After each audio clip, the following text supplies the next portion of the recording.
Nah, saya ingin informasikan 4 bulan terakhir ini BKN menerbitkan 4 kebijakan baru untuk menguatkan ASN. Pertama, kita sedang membangun satu data. Satu ASN harus berisi semua potensi, semua kompetensi profiling ASN secara lengkap. Maka kebijakan pertama di BKN adalah kemudahan pencantuman gelar.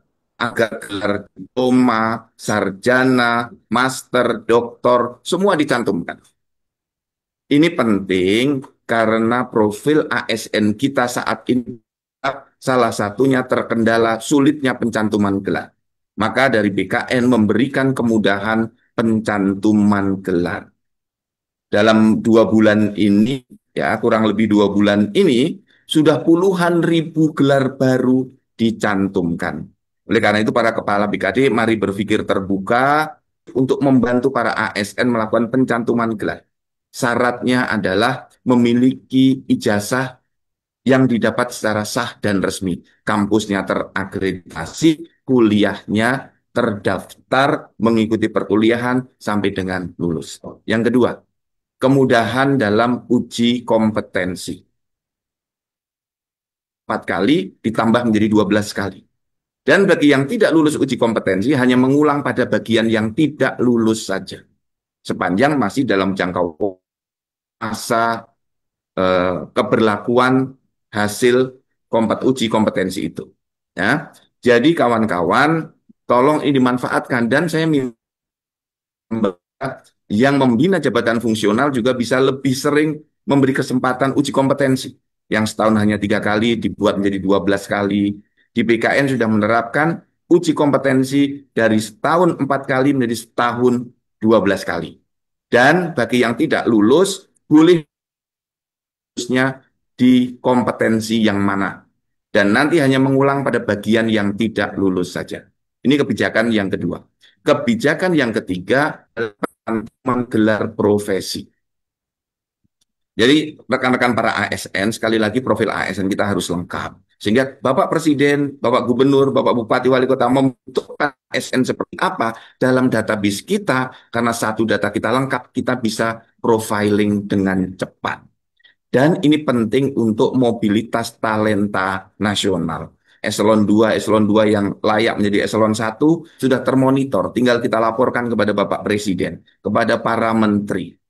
Nah, kalau database kita lengkap, sudah kita lakukan untuk talent scouting, manajemen talenta secara nasional. Jadi ini pencantuman gelar profesi.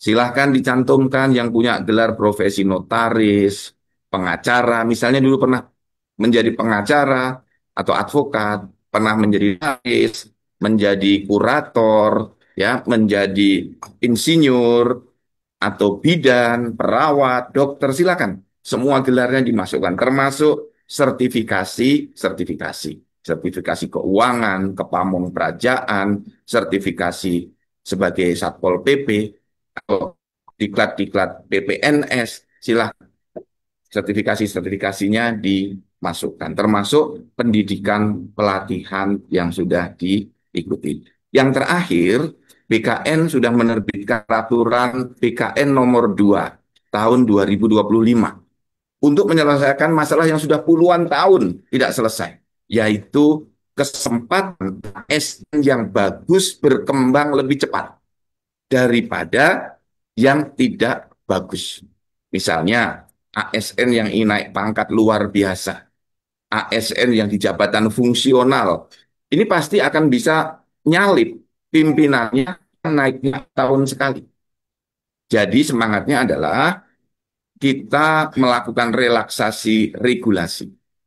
Yang tadi ASN tidak boleh melampaui jabatannya, sekarang di jabatan pimpinannya. Misalnya, sebuah seksi atau kasubag pimpinannya 3C. Ketika stafnya yang 3C mau naik pangkat, dulu tidak boleh. Karena tidak boleh pimpinannya 3C, stafnya naik 3D. Dulu nggak boleh. Mulai hari ini kita bolehkan. Tidak perlu staf itu pindah tempat. Atau yang dari 3B naik sama dengan pimpinannya 3C. Boleh. Yang sudah 3C naik menjadi 3D, boleh.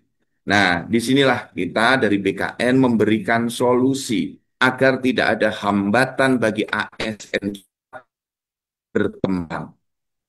Ini kan menjadi sangat merugikan kalau ASN tidak bisa berkembang bukan karena masalah di dirinya, tapi ada masalah di sistem. Nah, sistem ini yang harus kita perbaiki. Sistem itu bisa berupa regulasinya, bisa berupa aplikasinya, bisa berupa corporate culture-nya. Nah, ini yang harus kita perbaiki sama-sama.